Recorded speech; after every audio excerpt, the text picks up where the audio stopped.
ইন্দোনেশিয়ার এক ভয়ঙ্কর জঙ্গল, যেখানে প্রবেশ সম্পূর্ণ নিষিদ্ধ।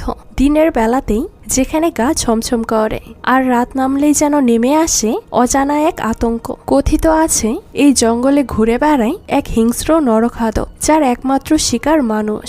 আর মানুষের স্বভাবে এমন, যেখানে নিষেধ সেখানেই কৌতূহল সবচেয়ে বেশি। হীরাদের বন্ধুদের একটি দল বেড়াতে এসে পৌঁছায় এক রহস্যময় জঙ্গলে। তারা সবাই জানতো জায়গাটা কতটা ভয়ঙ্কর, কতটা নিষিদ্ধ। তবুও অদ্ভুত এক আকর্ষণে তারা ঢুকে পড়ে সে অন্ধকার জঙ্গলের ভেতরে। এরপর যা ঘটে তা কেবল ভয়াবহ নয়, মৃত্যুর এক বিভীষিকাময় অধ্যায়। একে একে তাদের প্রত্যেককে দিতে হয় নিজের জীবনের মূল্য। কি ঘটেছিল সেই রাতে, কেন এই জঙ্গলটি এতটা নিষিদ্ধ, আর কি লুকিয়ে আছে এই অন্ধকার জঙ্গলের ভেতরে? এসব প্রশ্নের উত্তর জানতে হলে দেখতে হবে আজকের এই সম্পূর্ণ ভিডিওটি। আশা করি শেষ পর্যন্ত আপনারা সঙ্গে থাকবে, কারণ এই গল্পটি আপনাকে শুধু ভয়ই দেখাবে না, রেখে যাবে এক রহস্যময় শিহরণও। তো গল্পের শুরুতেই আমরা একটা মেয়েকে দেখতে পাই, যে একটা গহীন জঙ্গল দিয়ে দৌড়ে কোথাও যেন একটা যাচ্ছিল। সেখানে একটা কাঠুরেকেও আমরা দেখতে পাই, যে কাঠ কাটতে জঙ্গলে এসেছে। এই গ্রামের অধিকাংশ মানুষ তাদের জীবিকা নির্বাহ করে কাঠ কেটে বিক্রি করে। তখনই সেই কাঠুরে কিছু অদ্ভুত রকমের শব্দ শুনতে পায়। সে এদিক ওদিক তাকিয়ে কোনো কিছুই দেখতে পায় না। একটু উপরের দিকে তাকালে এক অদ্ভুত জিনিস দেখতে পায়, আর সে এটা দেখেই আতঙ্কে জোরে জোরে চিৎকার করে। গল্পের শুরুতেই আমরা যে মেয়েটাকে দৌড়ে বেড়াতে দেখেছিলাম, সেই মেয়েটা সেখানে এসে সে কাঠুরেকে দেখতে পায়। এক অদ্ভুত রকম নরখাদক সে কাঠুরেকে চিবিয়ে খাচ্ছিল। এটা দেখে সেই মেয়ে ভয়ে চিৎকার করে ওঠে এবং সেখান থেকে সেও দৌড়ে পালাতে শুরু করে। সে দৌড়াতে দৌড়াতে হঠাৎ করে তার পায়ে লতাপাতা পেঁচিয়ে সে হোঁচট খেয়ে পড়ে যায়। তখন সে ভয়ঙ্কর আত্মাটা তার কাছাকাছি চলে আসে এবং তার পা ধরে টান দিয়ে গহীন জঙ্গলে নিয়ে যায়। তো এরপর অনেক বছর কেটে যায়। সিন বর্তমানে আসলে দেখা যায় ইন্দোনেশিয়ার জাকার্তা শহর। সেখানে একটা ছেলে আর একটা মেয়ে, তারা দুজনে বাড়ির গার্ডেন সাজাচ্ছিল। এই মেয়েটার নাম ছিল হীরা, আর ছেলেটার নাম র্যান্ডি। হীরা র্যান্ডিকে বলে, আচ্ছা তুমি কি তাদের এখনো আসতে বলনি? বিকেল তো হয়ে গিয়েছে। র্যান্ডি তাকে বলে, বেশিক্ষণ লাগবে না, তারা তাড়াতাড়ি চলে আসবে। মূলত তারা আজ বন্ধুরা সবাই মিলে একসাথে আড্ডা দিবে, তাই এত আয়োজন। তারপর সেখানে হীরার ছোট ভাই ভুবন চলে আসে। ভুবন এসে তাদের দুজনকে বলে, তোমরা দুজন মিলে ডেটিং করো, কিন্তু আমাকে তো ট্রিট দাও না। ভুবন র্যান্ডিকে বলে, আমাকে কিন্তু আর যাই হোক বার্গার খাওয়াতেই হবে। হীরা তার ভাইকে বকা দিয়ে এখান থেকে চলে যেতে বলে, কারণ হীরা লজ্জা পাচ্ছিল। মূলত হীরা আর র্যান্ডি দুজন দুজনকে খুবই পছন্দ করত, আর এটা সবাই কম বেশি বুঝতে পারে, কিন্তু তারা দুজনের কেউই তাদের মনের কথা বলে না। ঠিক সেই সময় তাদের বাকি বন্ধুরা গাড়ি করে চলে আসে, জেফরি, অলিভিয়া আর ড্যানিশ। এদের মধ্যে ড্যানিশ একটু অন্যরকম। তারা সবাই একসাথে বসে খাওয়া দাওয়া করে। তখন হঠাৎ করে অলিভিয়া হীরাকে বলে, আচ্ছা তোমরা এখনো বিয়ে করছো না কেন? হীরা একটু লজ্জা পেয়ে বলে, এসব বিষয়ে আলোচনা না করাই ভালো। অলিভিয়া তখন হীরাকে বলে, লজ্জা পাওয়ার কিছু নেই। হীরাকে সে আরো কটু কথা শুনিয়ে দেয় আর বলে, তোমরা আমাদের দেখে শিখো, আমি আর জেফি খুব দ্রুত বিয়ে করব।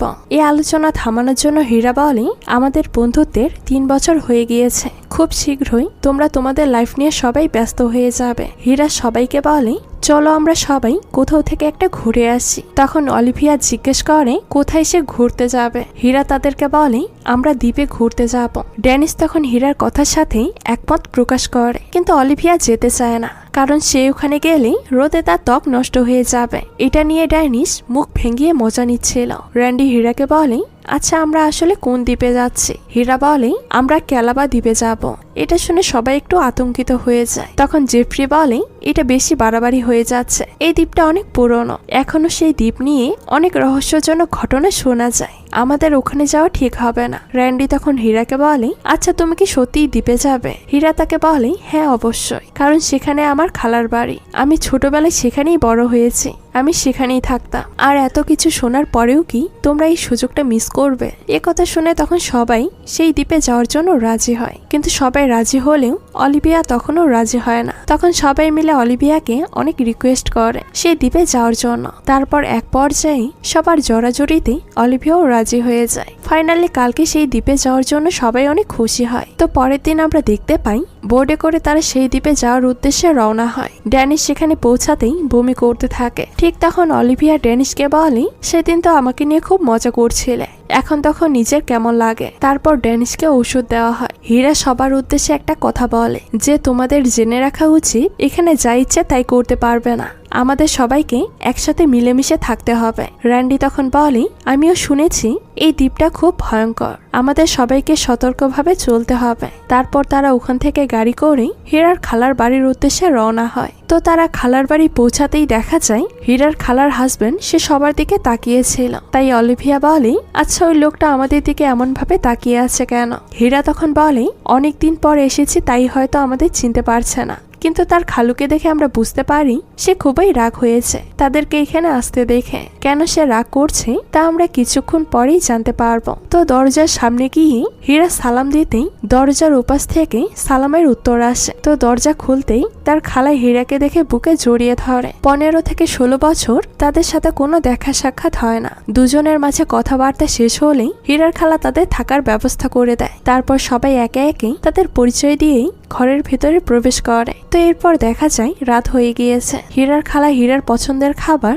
ওমর বানিয়ে নিয়ে আসে। হীরা এটা দেখে খুবই খুশি হয়। হীরার খালা হীরার থেকে তার সৎ মায়ের খোঁজ খবর নেয়। হীরার খালা বলে, তোমার ভাগ্য খুবই ভালো যে সৎ মা তোমাকে অনেক ভালোবাসে। ছোটবেলায় হীরার মা মারা গিয়েছে, তাই সে তার খালার কাছেই বড় হয়েছে। হীরা রাতের খাবার খাওয়ার জন্য সবাইকে ডাকতে চায়। তারপর সবাই একসাথে খাবার টেবিলে বসে। তখন হীরার খালা বলে, তোমরা তো সবাই এখানে, কিন্তু অলিভিয়া কোথায়? তখন হীরা বলে ওঠে, অলিভিয়া ওয়াশরুমে গোসল করতে গিয়েছে। তারপর হীরা তার খালাকে জিজ্ঞেস করে তার বোন জানা কোথায়। তার খালা বলে, তুমি এখান থেকে চলে যাওয়ার পরে এখানে অনেক অদ্ভুত রকমের ঘটনা ঘটে গিয়েছে। জানা ঠিকঠাক আছে, সেই জঙ্গল থেকে ফিরে এসেছিল, কিন্তু আমার দ্বিতীয় মেয়ে লারা এখনো জঙ্গল থেকে ফিরে আসেনি। গ্রামের লোকেরা তাকে আর খুঁজেনি, আর আজ পর্যন্ত তার কোনো খোঁজ এখনো মিলেনি। আর আমি তার আশায় এখনো বসে আছি। তারপর আমরা দেখতে পাই অলিভিয়া ওয়াশরুম থেকে বের হয়ে পাশের ঘর থেকে একটা অদ্ভুত রকমের আওয়াজ শুনতে পায়। সে আওয়াজটা শুনে ধীরে ধীরে সেই দিকে যায়। একটা পর্যায়ে গিয়ে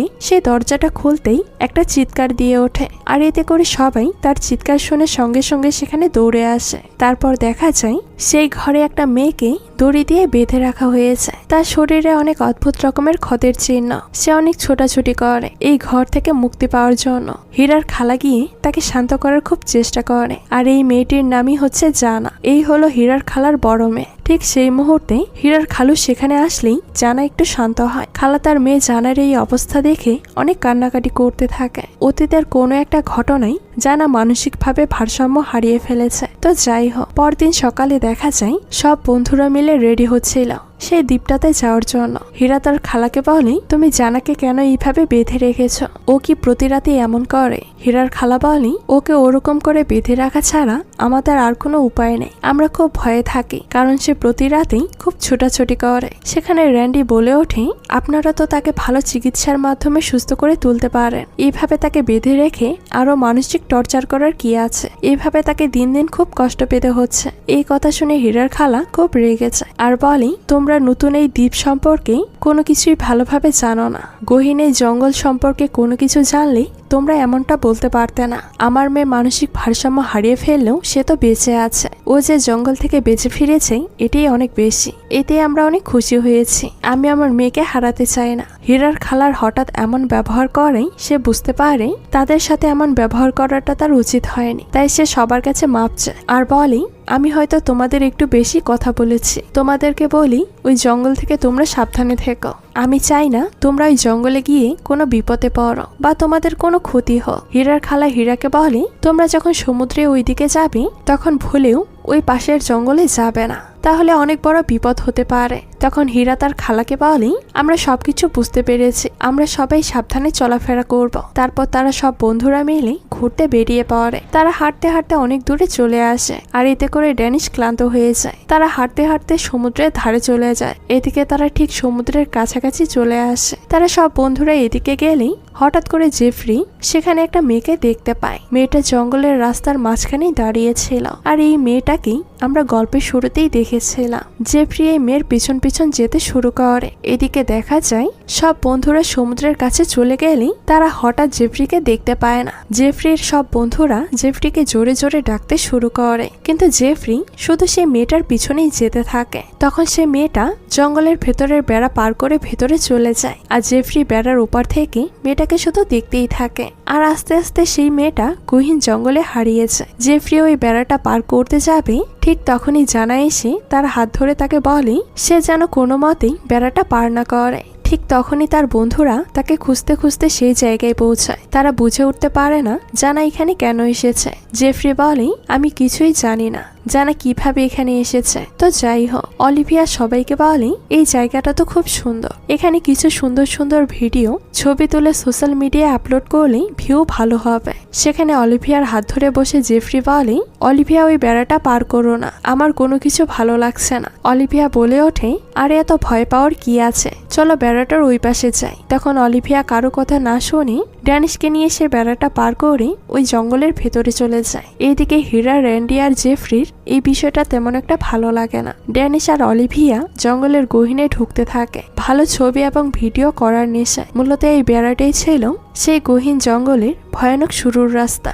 ড্যানিশ অলিভিয়ার খুব সুন্দর সুন্দর ছবি তুলে দেয় এবং অলিভিয়া ছবিগুলো কেমন আসে সেটা দেখছিল। ঠিক তখন অলিভিয়া তার ছবির মধ্যে লক্ষ্য করে কিছু অদ্ভুত রকমের চিহ্ন, যেটা দেখে সে খুব ভয় পেয়ে যায়। অলিভিয়া পেছনে তাকাতেই হঠাৎ করে একটা চিৎকার করে ওঠে, আর এই শব্দ তার বাকি সব বন্ধুরাও শুনতে পায়। ঠিক তখন রেন্ডি ওই বেড়া পার করতেই যাবে, হীরা তাকে সেখানে এসে বাধা দেয়। হীরা বলে এই বেড়াটা পার করা আমাদের একদমই ঠিক হবে না। রেন্ডি বলে হয়তো অলিভিয়ারা বিপদে পড়েছে, তাদেরকে রক্ষা করা আমাদের দায়িত্ব, আর তাদের যে কোনো ধরনের বিপদ হতে পারে, তাই আমাদের এখানে দাঁড়িয়ে না থেকে তাদের সাহায্য করা উচিত। তখন দেখা যায় তারা একে একে সবাই সেই বেড়া পার করে ফেলে। হীরা যাওয়ার সময় বুদ্ধি করে তার একটা লিপস্টিক দিয়ে একটা গাছের গায়ে চিহ্ন দিয়ে যায়, যেন সে বেরোনোর সময় সে চিহ্নটা দেখে বেরোতে পারে, কারণ সে জানতো জঙ্গলটা খুবই ভয়ানক। তারা তখন দৌড়ে গিয়ে দেখতে পায় ড্যানিশ আর অলিভিয়া দুজনে দাঁড়িয়ে আছে, তাদের কোনো কিছুই হয়নি। অলিভিয়া ড্যানিশকে দোষ দিচ্ছিল,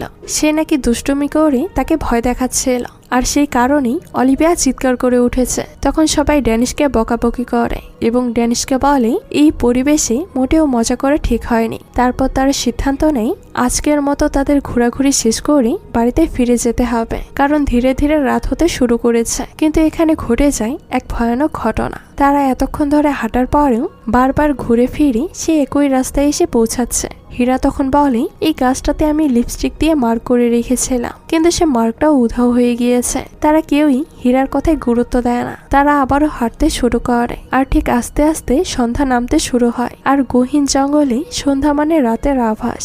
তারা হেঁটেই যাচ্ছে, কিন্তু কোনো বের হওয়ার পথ খুঁজেই পাচ্ছে না। তারা এক পর্যায়ে হাঁটতে হাঁটতে সবাই অনেক ক্লান্ত হয়ে যায়। সবাই তখন অলিভিয়া এবং ড্যানিশকে বকাবকি করতে শুরু করে। সবাই বলে আজ তোমাদের জন্য আমরা এই জঙ্গলে ফেসে গিয়েছি, এখন বের হওয়ার পথও খুঁজে পাচ্ছি না। তোমাদের বলেছিলাম এই জঙ্গলটা খুবই ভয়ানক। ঠিক তখন অলিভিয়া এসব কথা কানে না তুলে ড্যানিশকে বলে। তখন ড্যানিশ তার কথা শুনে বেশ রেগে যায় আর বলে একটু ধৈর্য ধরে বসো, সব ঠিক হয়ে যাবে। কিন্তু অলিভিয়া বলে খুবই আর্জেন্ট যেতেই হবে। তারপর ড্যানিশকে নিয়ে একটা পর্যায়ে অলিভিয়া গহীন জঙ্গলের দিকে এগোতে থাকে বাথরুম করার জন্য, আর বাকিরা সবাই সেখানেই দাঁড়িয়ে থাকে। তারপর অলিভিয়া ড্যানিশকে বলে তুমি এখানেই দাঁড়াও, আমি একটু দূরে যেয়ে বাথরুম করে আসি। তো অলিভিয়া একটু সামনে চলে যায়। এদিকে ড্যানিশ একা একা দাঁড়িয়ে কি করবে, তাই সে কানে ইয়ারফোন দিয়ে গান শুনতে থাকে। অন্যদিকে হীরা, জেফ্রি আর র্যান্ডি তারা এইভাবে দাঁড়িয়ে থাকতে থাকতে বিরক্ত হয়ে যায়। তখন জেফ্রি বলে আমার ফোনের ব্যাটারি লো হয়ে যাচ্ছে।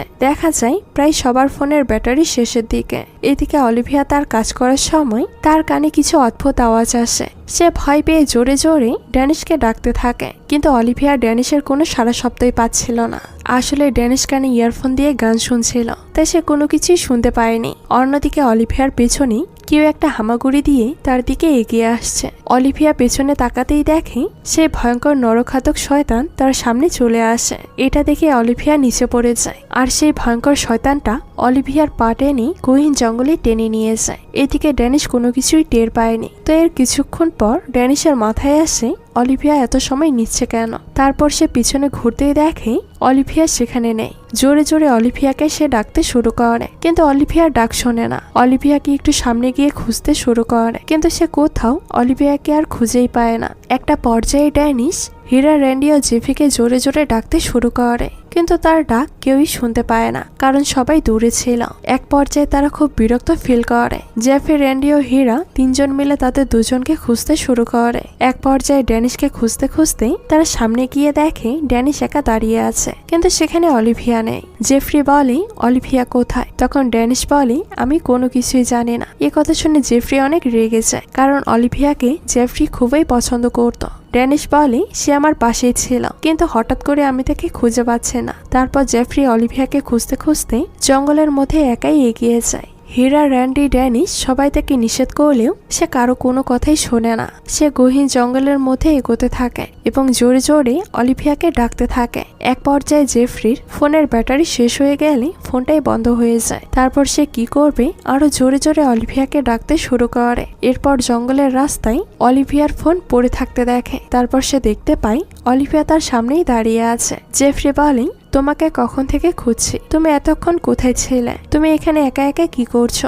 তোমাকে সবাই অনেক খোঁজাখুঁজি করে। আমি তো এক পর্যায়ে ভেবেছিলাম তোমাকে হয়তো আর খুঁজেই পাওয়া যাবে না। হঠাৎ করে অলিভিয়া জেফরিকে বলে, জানো আমি তোমাকে অনেক মিস করেছি। তারপর জেফরি গিয়ে অলিভিয়াকে জড়িয়ে ধরে। এরপর অলিভিয়া জেফরির ঘাড়ে কামড় দিয়ে দেয়। মূলত সে অলিভিয়ার মতো দেখতে হলেও এটা ছিল সেই ভয়ঙ্কর শয়তান যে অলিভিয়ার রূপ ধরে জেফরিকে ফাঁদে ফেলেছে। জেফরি এক পর্যায়ে অনেক আহত হয়ে নিচে পড়ে যায়, আর তার দিকে সেই ভয়ঙ্কর শয়তান এগোতে থাকে। জেফরি তার সর্বোচ্চ দিয়ে তাকে রক্ষা করার চেষ্টা করে, কিন্তু শেষ রক্ষা হয় না।